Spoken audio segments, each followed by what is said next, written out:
গ্রাম পঞ্চায়েতে তৈরি কাঠের সেতুর একাংশ ভেঙে ঝুলছে। যাতায়াতে চরম সমস্যায় একাধিক গ্রামের মানুষ। ভেঙে ঝুলে পড়া সেতুর উপর দিয়ে ঝুঁকি নিয়ে চলছে যাতায়াত। আবার কৃষিকাজের জন্য নদীর উপর কৃষকদের তৈরি অস্থায়ী রাস্তা দিয়েও যাতায়াত করতে হচ্ছে এলাকাবাসীদের। দ্রুত সেতু মেরামতের দাবিতে এলাকাবাসীরা। এলাকায় ভাঙা সেতুকে নিয়ে শুরু হয়েছে তৃণমূল বিজেপির জোর তরজা। ঘটনাটি ঘটেছে পশ্চিম মেদিনীপুর জেলার চন্দ্রকোনা 2 নম্বর ব্লকের ভগবন্তপুর 1 নম্বর গ্রাম পঞ্চায়েতের ঘোষকিরা গ্রামের। শিলাবতী নদীর উপর গ্রাম পঞ্চায়েতে তৈরি কাঠের সেতুটির বেহাল অবস্থা দীর্ঘদিনের। সম্প্রতি এই সেতুর একাংশ ভেঙে ঝুলছে। ভাঙা সেতুর উপর দিয়ে ঝুঁকি নিয়ে চলছে সাইকেল, মোটরসাইকেল। যে কোনো মুহূর্তে ঘটে যেতে পারে দুর্ঘটনা। এই সেতুর উপর দিয়ে যাতায়াত ভগবন্তপুর 1 ও ভগবন্তপুর 2 নম্বর গ্রাম পঞ্চায়েতের 8 থেকে 10টি গ্রামের বাসিন্দাদের। বামামুল থেকে তৃণমূল জমানায় এখনো স্থায়ী সেতু নির্মাণ নিয়ে কোনো উদ্যোগ নেই প্রশাসনের। অভিযোগ এলাকাবাসীর। বেহাল ও ভেঙে পড়া কাঠের সেতুটি দ্রুত মেরামতের ব্যবস্থা করুক প্রশাসন, চাইছেন এলাকার বাসিন্দারা। গ্রামের মানুষের ভোগান্তি ও সমস্যাকে হাতিয়ার করে শাসক দল ও প্রশাসনকে তীব্র কটাক্ষ করেছে বিজেপির চন্দ্রকোনা 1 নম্বর মণ্ডল সভাপতি সুকান্ত দোলাই বললেন, এই সেতু নিয়ে গ্রামবাসীরা একাধিকবার বিক্ষোভ দেখিয়েছেন, পোস্টারিংও করেছেন। গ্রামের মানুষের পাশে দাঁড়িয়ে তারাও সরব হয়েছিলেন। কিন্তু এই সরকার ও তৃণমূল দল যেখানে কাটমানি পাবে সেখানে বেশি গুরুত্ব দেয়। তাই কাঠের সেতু মেরামত নিয়ে কারো মাথা ব্যথা নেই। বিজেপিকে পাল্টা জবাব দিয়েছে তৃণমূল। এমনি নিজেরা চালু করে চলছিল কিছুদিন, তারপরে আবার ওদেরটা ওই যে খুঁটি ফুটি ভেঙে পড়ে গেছে। মানে এখন তারা খুব রিস্কের মধ্যে যাতায়াত করছে। মানে আমরা যা জানি তো এদিকে যাচ্ছে তো এখন থেকে নদীর উপর দিকে রাস্তা হয়েছে।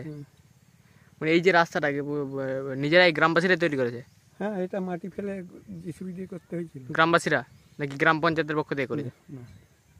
আচ্ছা, এটা তো শিলাবতী নদী, তাহলে তো বর্ষার আগে যদি পোল যদি মেরামত না হয় তাহলে খুব সমস্যা হবে। সমস্যা তো বটেই।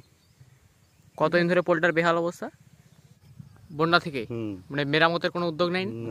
কতগুলো গ্রামের মানুষজন যাতায়াত করে পোল দিয়ে? ওই তো পাঁচটা গ্রামের মানুষ।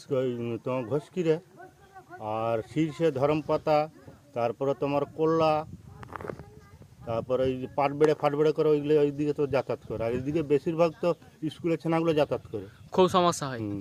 মানে এইভাবে যে যাতায়াত করছেন খুব তো রিস্ক। ওই তো মোটরসাইকেল সব নিচের দিকে যাচ্ছে।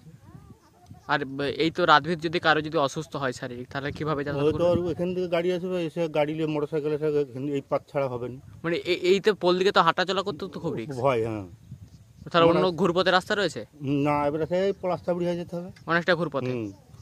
এটা তো শিলাবতী নদী। এটা শিলাবতী। ওই ওখানে যে বন্যার সময় মাঝখান থেকে কিছুটা পোর্শন ভেঙে চলে গেছিল, তখন আমরা ওখানে নৌকার ব্যবস্থা করে দিয়েছিলাম। নৌকো নিয়ে যাতায়াত চলতো। এখন নদীর জল কমে গেছে, এখন নৌকো আর চলছে না। অলরেডি আমরা ওটা প্রপোজাল পাঠিয়ে দিয়েছি এবং গ্রাম পঞ্চায়েত থেকে ওটার 5th ফিনান্স থেকে ওটার প্ল্যান ধরেছে। ওরা ইমিডিয়েট রিপেয়ারিং করবে। আমি জেলাতেও চিঠি করেছি, প্রপোজাল করেছি।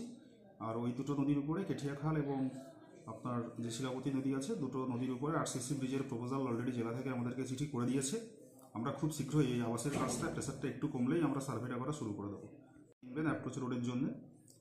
আশা করা যায় খুব তাড়াতাড়ি কাজটা আমরা শুরু করে দিতে পারবো। সোনার অলংকার মানে আভিজাত্যের অহংকার, চিরবিশ্বস্ত, চির নতুন। বেলদার নবতম Tanushree hallmark jewellery house, Belda main road, Punjab ব্যাংকের বিপরীতে, যা আপনাদের সেবায় নিয়োজিত।